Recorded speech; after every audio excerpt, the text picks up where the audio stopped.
When I asked my mom if I could be dropped off here, her response was, "Is it safe? Is it safe?" You know, we had someone come up here and talk, don't teach our children to disobey those who are protecting us. I don't see them protecting me. If you want to talk about those protecting me, I look to those who are standing right now because my trust isn't in them. The fact that we have to be scared to walk down the street, and we have to be prepared. We have to feel like we have to be prepared just to walk down the street. Being a black person just walking down the street. Because you're afraid that a white person might just walk up to you or might just come by you and just decide that since you're black or the color of your skin, you just want to hurt us. I mean, that's not really fair. I don't get why that's fair, and I don't get why they do that. I mean, you're that scared of us? What did we do to you guys? Just because the color of our skin does not mean anything. You don't even know us. You don't know how we feel about this, racism and stuff. And people have the nerve to say that racism isn't real. But that's okay, guys, because Black Lives Matter. No justice, no peace. No justice, no peace. No justice, no peace. No justice, no peace. No justice, no peace. No justice, no peace. No justice, no peace. No justice. Young black people, young black kids, young black youths, they are a threat to the system. They're a threat to the white system. Even some of them, I had a video of, is it Israeli or Russian? They have accepted that. Young black success is challenging the old assumption. The new generation is something else. Okay, that's what I'm going to talk about in this video. I've come across a video where young kids, they are calling out the system. They know about the racism. They know about what white people do to us. And I want to play you that videos first so that we know the starting point of this conversation. Because there is a change, there is a shift. And the reason why all white people are angry is because they are seeing the change that is here. They are seeing young black people coming out, supporting the black culture, accepting black culture, accepting their blackness, you know, and everything is just like, wow. They never wanted that, but it's happening. It's happening. Young kids are standing on the podiums and calling out racism in schools and everything. Just watch these clips here, and then I'm going to come back with more commentary. I'm going to say it again. I'm 13 years old. All of you are adults.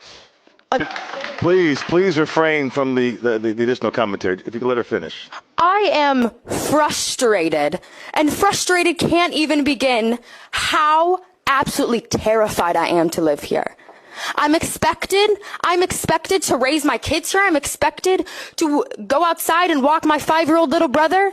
God forbid we look too scary. God forbid he accidentally is wearing his hood and we get the police called on us because we are window shopping to go steal later. I don't want to keep coming here. Trust me, this is not how I want to spend my night. I don't want to come here. I don't want to sit here and I don't want to have to beg you to stop killing people. That's not what I want to do. I have friends, I have other things that I could be doing, and I'm sitting in front of a group of adults who think murder is okay. And you can't sit here and tell me you don't think murder is okay because you're allowing it to happen. If you want to talk about God, you want to talk about Jesus, I'm a Christian. I don't know what God some of these people believe in, but it sure ain't mine. I have never read in the Bible where he said we should allow the people who are supposed to be protecting us kill us. I'm sorry, maybe I missed that scripture though. I don't want to do this. I don't want to do this. Please, please do not make me sit here and scream another name. Do not sit here and make me beg. And God forbid that name is mine. God forbid that name is any of these people. God forbid. Thank you. Thank you. I think when I was born, I was so surprised to see Africa still like this. Ask the young people. How far have you moved towards the agenda of Kwame Nkrumah? How far have you moved towards the agenda of Julius Mwalimu Kambarage Nyerere? How far have you moved towards the agenda of Patrice Lumumba? Of Congo. Yes, of Congo. The late, who died in 1961. How far have you moved towards the agenda of other Pan-Africans like Thomas Sankara? Which agenda in specific? I mean the agenda of African unity. How far? I think when I was born, I was so surprised to see Africa. I stand before you not as an individual, not as Ibrahim, but as the embodiment of the collective voices yearning for peace, justice, and a future filled with promise for children affected by armed conflict. Today, I speak not only on behalf of children of Borno State or Nigeria, but for every child whose laughter has been stifled by the horrors of war. History has taught us that we children are keen in our pursuit of knowledge and are filled with potential, not only for ourselves, families, communities, but for our country and the world at large. Our situation today has robbed us of this beautiful history, and when a child is robbed of his history, he settles for any future. We all here are living witnesses of how the world, of how Africa today is ravaged by conflict. In the time of conflict and war, our innocent souls bear the brunt of these calamities because of our vulnerability. I can beat my chest and say with vivid clarity, believe me, no one, absolutely no one, can justify the killing of a single child. Can you justify the killing of a single child during conflict? If there's a word that could describe how more than innocent we are, then we will have said it a million times. In the corridors of our vandalized schools, dangerous streets, and within the confines of refugee camps, believe me, our dreams persist. Our longing for education, safety, and the chance to flourish knows no boundaries, transcending the barriers imposed by conflict and war. Malcolm X said, and I quote, "Education is the passport to the future, for tomorrow belongs to those who prepare for it today." Today, our classrooms are burned, our teachers killed, our parents brutally murdered. Our roads to school are no longer safe. Our schools that we regard as safe havens are now battlegrounds, and unfathomable of them all, our innocent souls are taken away from us.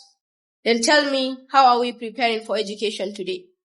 This is to the young Nigerian man and the young South African man. I'm talking about Gen Z. I'm talking about the young boys and men. We will unite. Okay, we will unite, and they're going to hate us for it. As soon as me and you stand up and say that tribalism is stupidity, as soon as me and you stand up and say that we have to unite, we're going to be called disrespectful. We're going to be called arrogant. We're going to be called traitors. Traitors to our flag, traitors to our country, traitors to our tribe, traitors to our clan. And for what? Just because we care about Africa on a larger scale. Just because we see the whole of Africa as our people. It's not about the governments anymore. It's not even about the natural resources.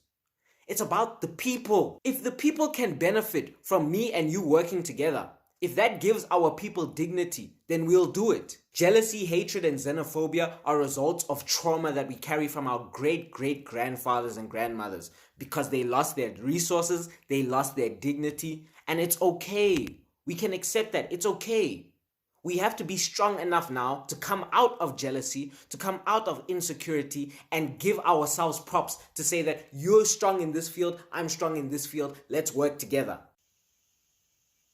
If we are complaining about how our people are acting today, then let's show them that me and you are worthy. Let's show them that me and you are worthy of leadership. Let's show them that me and you are mature. Let's show them that me and you are the best generation that has ever come out of this continent since the colonial period. Let's show them. Listen, you're my brother and I appreciate you. Me and you are part of the generation that is going to bring back dignity to our people and is going to bring back self-respect to us. Of the Israeli government holding a private convention here in the United States. One of the people in attendance at this secret meeting was Judith Varnai Shorer. She's a former Israeli consul general who was operating out of Atlanta. She was one of the main people saying that the biggest problem that they had was young black people in the United States. But don't worry, they've got some black leaders on the payroll. The major problem of Israel is with the young generation of the black community.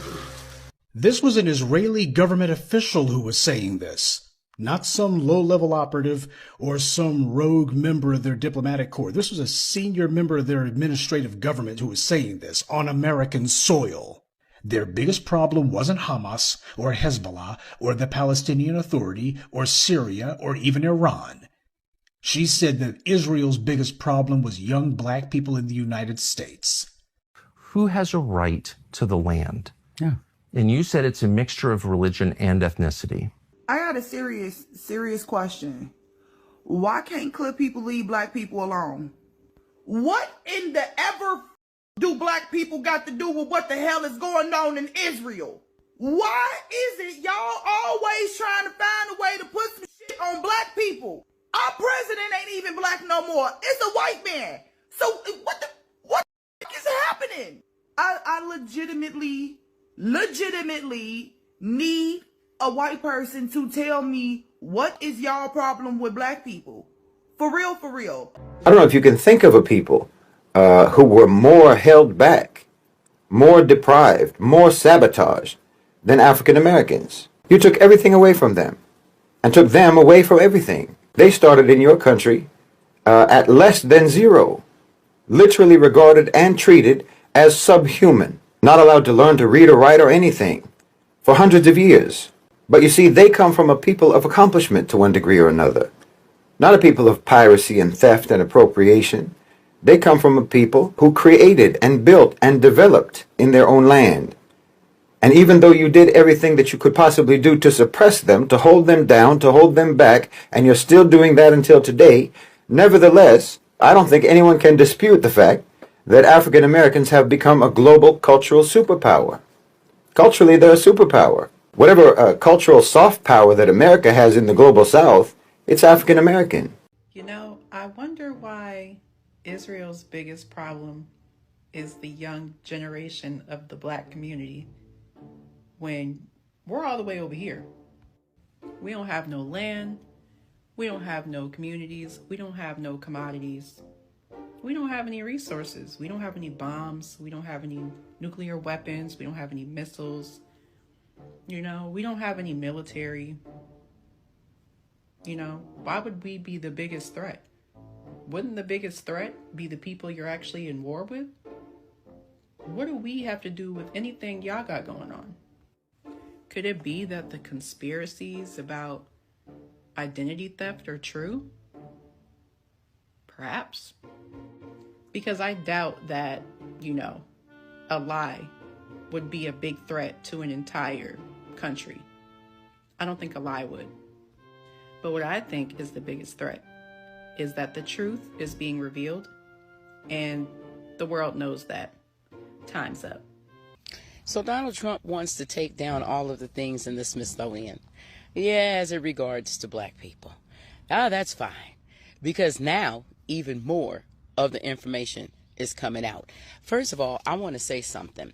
The reason why, have you ever thought about the reason why we are so despised, so feared? Have you ever really thought about that? Is it just racism? Or are we woke about the wrong things? Wait a minute, hold on, honey. Something crawling on me. Okay. Oh, but I want to ask you that question. See, the deal is, they know who we are. Take this home with you. The Jewish representative of Israel said that the greatest difficulty that Israel has is with young black Americans. What does Israel have to fear about young black Americans? Because they refuse to be controlled by the forces that control their fathers and their grandfathers. Welcome back. Now, it is safe to say that the old narrative is collapsing. The old white narrative is collapsing.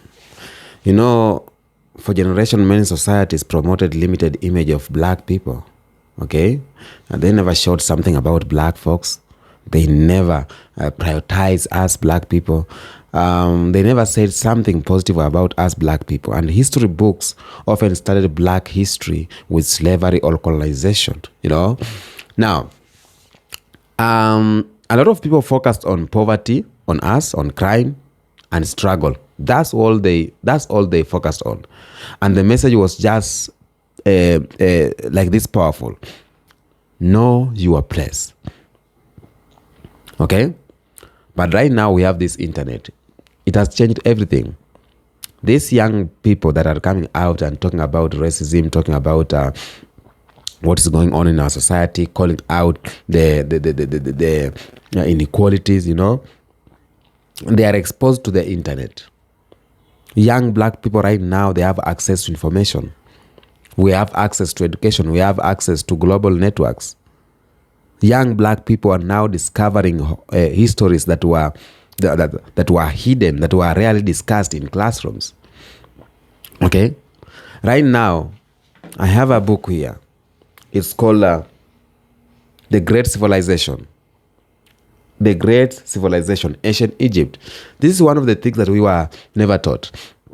But right now, we are accessing these books, okay? Because they can never bring a book like this in our school, you know, learning about the Great Civilization, learning how we have a weaver's workshop, you know, how everything was great back then. They never taught us about this in classrooms. But right now, we are getting our hands on it, and it is changing the minds of young people. It is changing the minds of young black people, whether they are at their 13th years, 20s, you know. We are learning about ancient African civilization. We are learning about inventions, inventors, scholars, leaders who shaped the world. So this knowledge creates confidence within black fraternity. It creates confidence, and confidence changes everything. You know, what is shifting this balance is the education. Education has always been one of the greatest tools of liberation. Across America, Africa, the Caribbean, Europe, and the Latin America, young black students right now are entering universities in large numbers. Okay? And many are excelling. They're excelling in science, technology, engineering, mathematics, medicine, and business. And that's why Russia said the only problem we have is the young black people. Young black people. You know, when people get educated or when people get knowledge, they begin asking difficult questions, and these questions is what the system does not want. These questions about race, questions about history, question about inventors, question about technology is what the system does not want, because the system wanted us black folks to remain silent forever. And yes, of course, the all black people have been silent, but again, they have never been silent. Right now is that, you know, back then, the all white people, those who fought for civil rights movement, who fought for colonization, they were fighting for what they own, but maybe they were never exposed to a lot of things, to this education. But right now, black people are exposed to the world. We know something about Russia. We know something about Israel. We know something about America. We know something about Iran. We know something about Asians. And we can gather this story and know that they are using us. They are using us. They are exploiting us. You understand what I mean? So the questions are unfair to the systems. The question why opportunities are distributed unevenly. The questions why you are saying black skin is like this, you know. And historically, every major social transformation began with people asking questions. Yes, you ask a question, you don't get the right answer, you are trying to get that answer in any way. You know, social media is something they brought. ChatGPT right now, they are saying it is racist because it's against them, you know. And for decades, major informations or major institutions control the information because we only had one mother media. Okay? And today, a teenager with a smartphone can reach millions. Today, a young black creator can educate people globally. Today, a student in Kenya can connect with someone in Atlanta.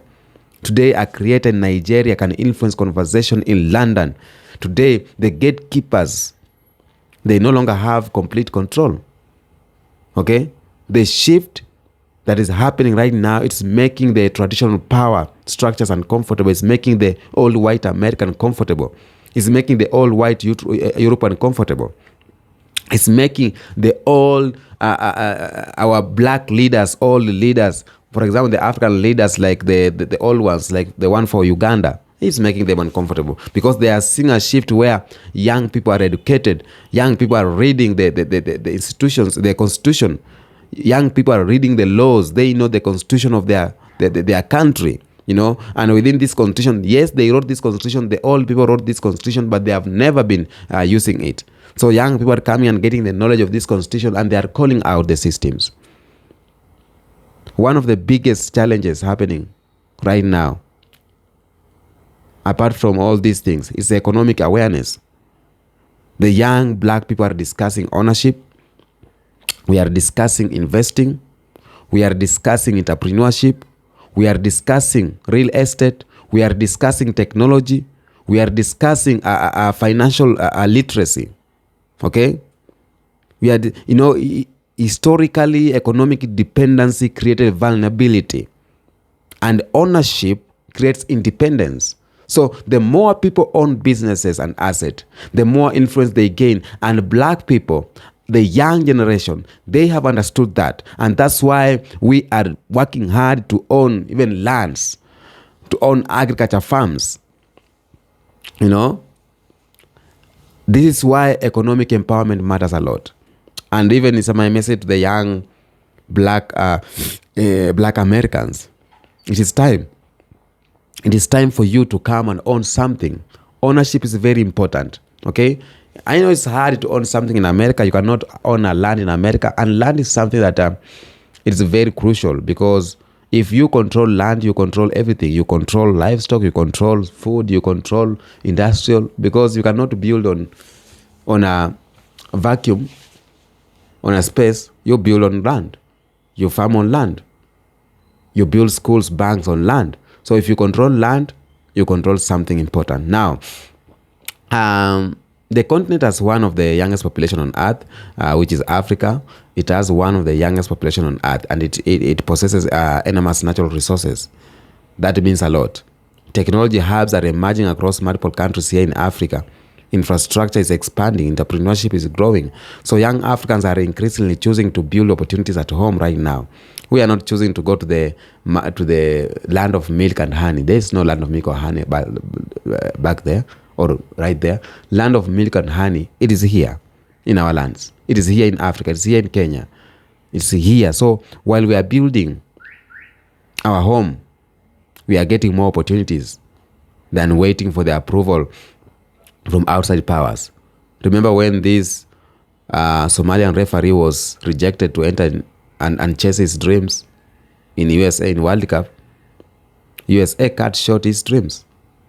But if we put important our dreams here, then we do not need to have that one so that we can have a bigger dream. So the shift that is happening right now, it is challenging the global perspective. Okay? We talk about the black culture. Black culture right now is exploding. It is influencing everything. Music, when you talk about fashion, sports, talk about language, talk about entertainment. Black culture influence global trends in countries ways, in countless ways. Yeah, many young people around the world right now, they consume black culture daily. Influence is a form of power. That's why we are called cultural power. Okay, having this cultural power is a. Let me just say this. The world is watching black people every now and then. Even if they try to avoid it, they try to slander it, they try to paint it bad, but they are watching, they are obsessed, they are following every now and then at black people. Okay? Now, our influence is very important. Let's not take it into for granted, because people often recognize economic power, military power, but cultural power is equally important too. Because culture shapes minds, culture shapes the trends, and culture shapes the identity. You know what I mean? So these changes of black people, changes of young black people, how they are thinking, how they are asking questions, doing their shits, is creating fear. Because throughout history, major social changes have often been met with resistance, you know? Not because change is bad, but because as a human being, they are resist to change. A human being is a very, very much resistant to change. Because change creates uncertainty. So when old assumptions are challenged, some people become uncomfortable. And this happens in every society. It happens whenever new groups gain influence. It happens whenever opportunities becomes more widely shared. It happens. Okay? So fear often comes from uncertainty rather than the facts. So this change of black people, the questions that black people are asking, the young black people, it is creating the fear mostly to the white system, because the white system never wanted us to have this knowledge. The white system never wanted us to ask questions. The white system never wanted us to be honest. Okay? Young black people today have changed that. They never wanted us to unite, but we are increasingly connected across continent. African Americans connecting to Africans, connecting to Caribbeans, connecting to black Europeans, to black Latinos Americans. We are connecting, we are having this unity, and that is what they are scared to. Because a united black people are so much stronger than any other person. Leave alone united just black people. A united young black people who are exposed to technology, who are exposed to education, who are exposed to knowledge are very, very, very scary. Okay? And thanks to technology has made communication easier than ever, you know. Shared experience are creating stronger global conversation too. Unity does not mean uniformity, but unity means cooperation. We are cooperating to each other. So that is the real change, and it's a threat. Tell me what you think on the comment section. Until next episode, peace out.